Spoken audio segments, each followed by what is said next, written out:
प्रिय दोस्तों, चुनौतियों से लड़कर आगे बढ़ना और फिर सफल होना, उसका मजा कुछ और है।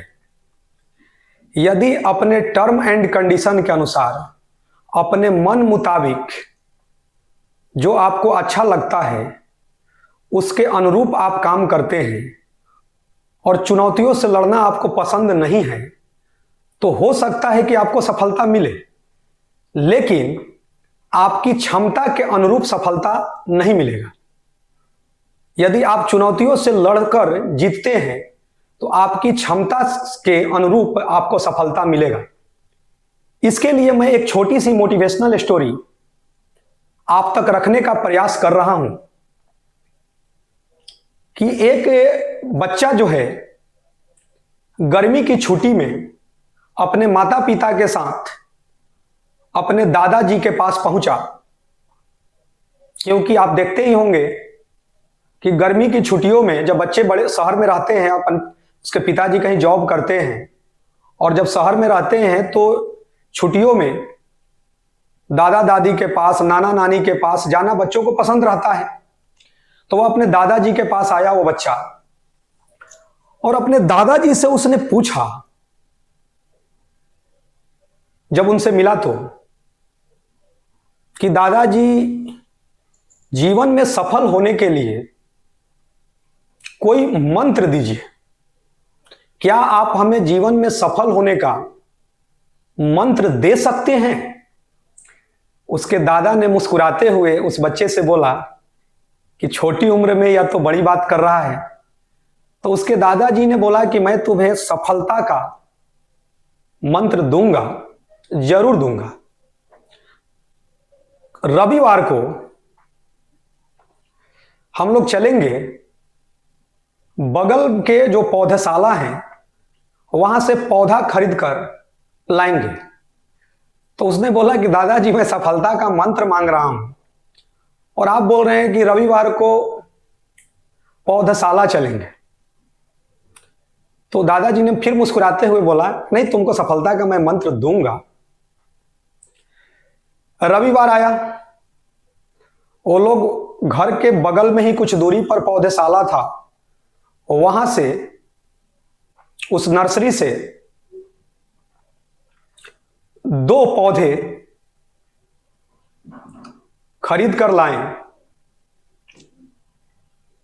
एक पौधे को उन्होंने छत पर गमले में लगा दिया और एक पौधे को घर के बाहर खुली हवा में उन्होंने लगाया, घर के बाहर।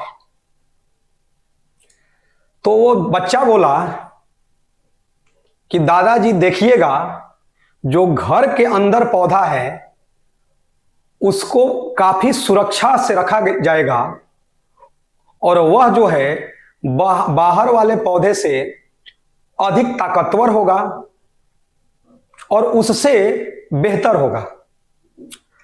दादाजी मुस्कुराते हुए बोले कि ठीक है, देखा जाएगा।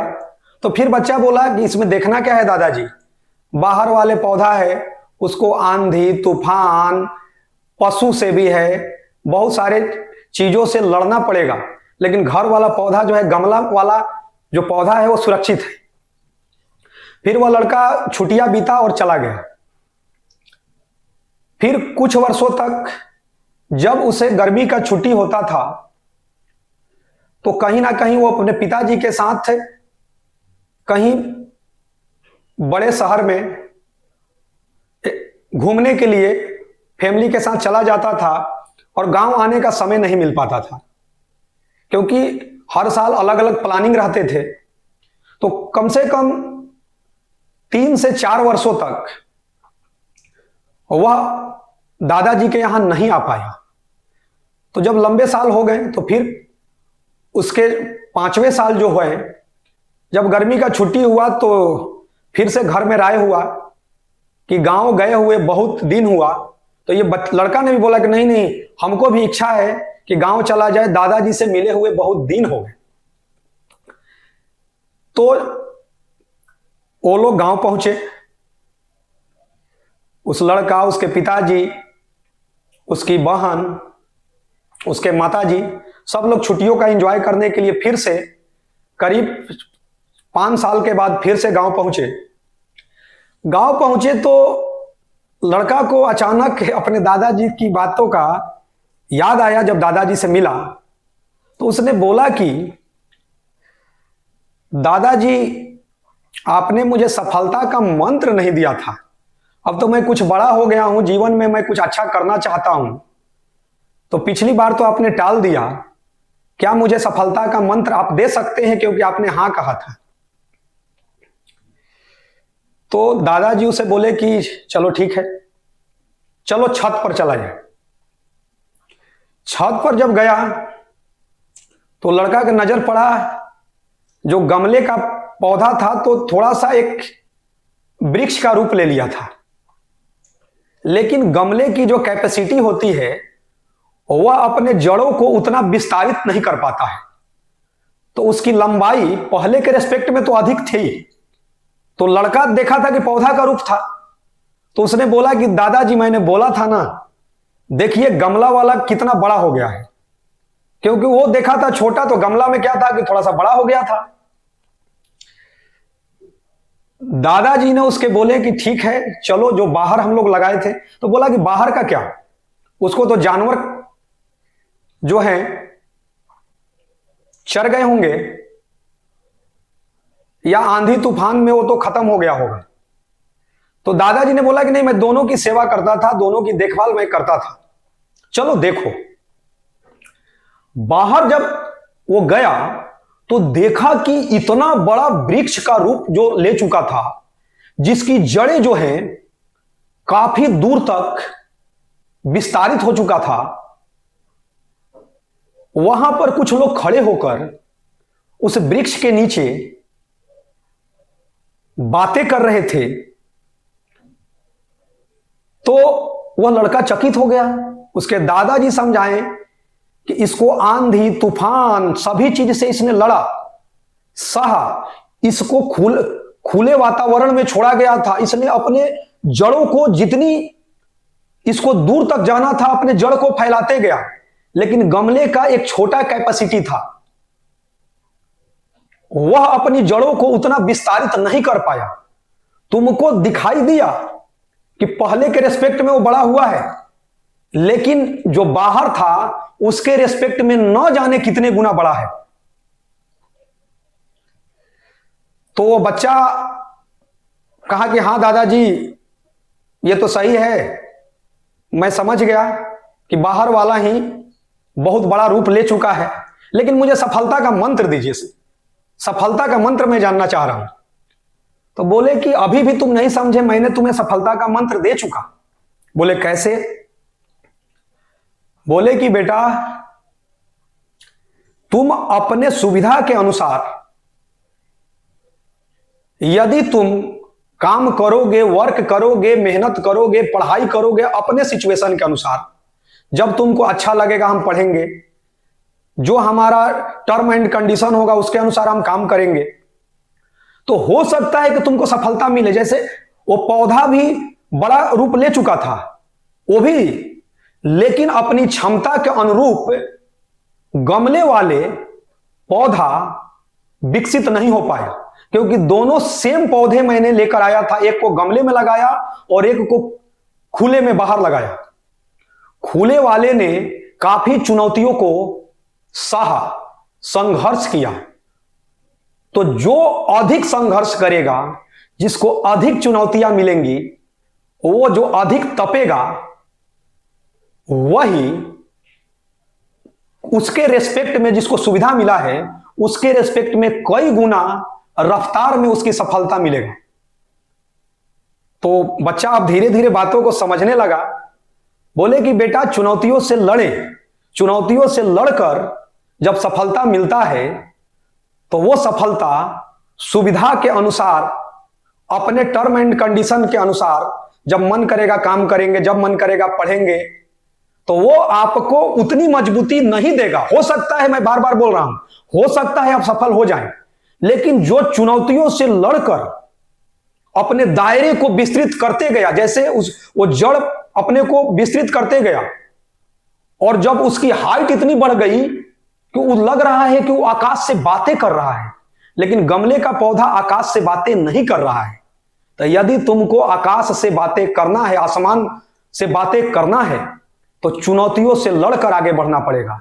और जो चुनौतियों से लड़कर आगे बढ़ते हैं वही जीवन में खुश रहते हैं। और कभी भी जीवन में उतार चढ़ाव आते हैं तो वो विद्यार्थी जीवन में ही अपने को ऐसा ढाल चुका रहता है कि अब वो बाद में कभी भी परेशानी आती है तो उसको झेल कर, उस चुनौतियों से लड़कर आगे निकल जाता है। फिर दादाजी ने लास्ट में यही उसे समझाया कि बेटा, ईश्वर जिनकी परीक्षा लेते हैं, जिनको चुनौतियां देते हैं, जैसे बाहर वाले जो पौधा था उसके पास काफी चुनौतियां था। तुम्हारे अनुसार भी था कि गमला के अंदर घर में है, जो पौधा था वो सुरक्षित था। लेकिन जिसको चुनौतियां अधिक मिलता है उसके काफी करीब ईश्वर होते हैं, काफी करीब ईश्वर होते हैं। वह ईश्वर हमेशा देखना चाहते हैं कि क्या यह चुनौतियों से लड़कर आगे बढ़ रहा है कि नहीं। इसी तरह तुम्हारे जीवन में यदि कभी भी परेशानी आए, चुनौती आए, तो उससे लड़कर आगे बढ़ो। यदि उससे लड़कर तुम आगे बढ़ते हो तभी ईश्वर तुमको प्रमोट कर देते हैं। वो देखना चाहते हैं कि क्या मैंने चुनौतियां दिया तो क्या सर पर हाथ रखकर और वो बैठ गया और ईश्वर को दोष देने लगा कि मुझे मेरे जीवन में हमेशा चुनौतियां ही दे रहे हैं। लेकिन जैसे ही उस चुनौतियों से, उस संघर्ष से लड़कर वह आगे बढ़ गया तो ईश्वर उसे प्रमोट कर देते हैं। और हमेशा आप कभी भी दुखी ना हो, क्योंकि ईश्वर संघर्ष उन्हीं को देते हैं जिससे अधिक प्रेम करते हैं। और यदि लगता है तुमको बेटा कि तुम कभी भी जीवन में तुमको लगे कि तुम अधिक परेशान हो, तो तुम यह देखना कि तुमसे अधिक परेशान इस पृथ्वी पर कितने लोग हैं। कभी रेलवे स्टेशन, बस स्टैंड या कहीं पर भी भिखारी भीख मांगते हैं, या जिनके हाथ पैर ना हो वो भी जीवन जीते हैं और वो भी खुशी जीवन जीते हैं। ध्यान दोगे तो ईश्वर का शुक्रिया अदा करते हैं। तो यदि उनसे तुम्हारा जीवन अच्छा मिला है तो तुम कैसे ईश्वर को दोषी दे सकते हो। हमेशा ईश्वर का प्रति आभार व्यक्त करो। और जब भी तुम परेशान रहो, दुखी रहो, तो ये देखो कि तुमसे अधिक दुखी कितने लोग हैं। तो तुमको खुद समझ में आएगा कि ईश्वर ने हमें बहुत सारी सुविधाएं दिए हैं। और यही सोच के साथ आगे बढ़ो और जीवन में कोशिश करो कि एक बेहतर इंसान बने। और हमेशा समय का कद्र करना, बड़ों का कद्र करना, हमेशा बड़ों के का इज्जत करना, क्योंकि बड़ों का आशीर्वाद जो होता है, तुम भविष्य में बड़े होकर तुम नौकरी करोगे, पैसा भी कमाओगे। लेकिन बेटा, बैंक का जमा पैसा तुम्हारे जीवन के लिए बेहतर होगा, लेकिन दुआओं से दुआ जो जब जमा करोगे, क्योंकि दुआओं का जो जमा पूंजी होता है वो बैंक के पैसों पर कहीं भारी पड़ जाता है, लेकिन वो दिखाई नहीं देता है। तो शायद मैं तुमको जो जो मंत्र दिया हूं, यदि तुम इसको फॉलो करोगे तो शायद तुम्हें जीवन में कभी भी निराशा नहीं होगा और तुम एक एक कदम आगे बढ़ते जाओगे। लड़का इतनी बातों से वो समझ चुका था, इतने पौधा का एग्जाम्पल दे चुके थे, वो आंख से देख भी चुका था, क्योंकि कई वर्षों के बाद आया था। तो प्रिय दोस्तों, बस एक छोटी सी स्टोरी रखने का उद्देश्य यही था कि चुनौतियों से लड़ना सीखें। चुनौतियों से लड़कर जो हौसला मिलता है वो अपने टर्म एंड कंडीशन के साथ, कि जब मन करेगा तो काम करेंगे, जब मन करेगा नहीं करेंगे, तो उसमें वो मजा नहीं है, वो आपके पास ताकत नहीं मिल पाएगा जैसे आप चुनौतियों से लड़ते लड़ते लड़ते आप आगे बढ़ेंगे। तो लास्ट में मैं यही कहूंगा कि जीत और हार के बीच के जो होते हैं, हार और जीत के बीच के फासले बड़े होते हैं, परंतु नामुमकिन नहीं। करो यकीन खुद पर तो दुनिया तुम्हारी, क्योंकि जीतने वाले छोड़ते नहीं और छोड़ने वाले जीतते नहीं। धन्यवाद।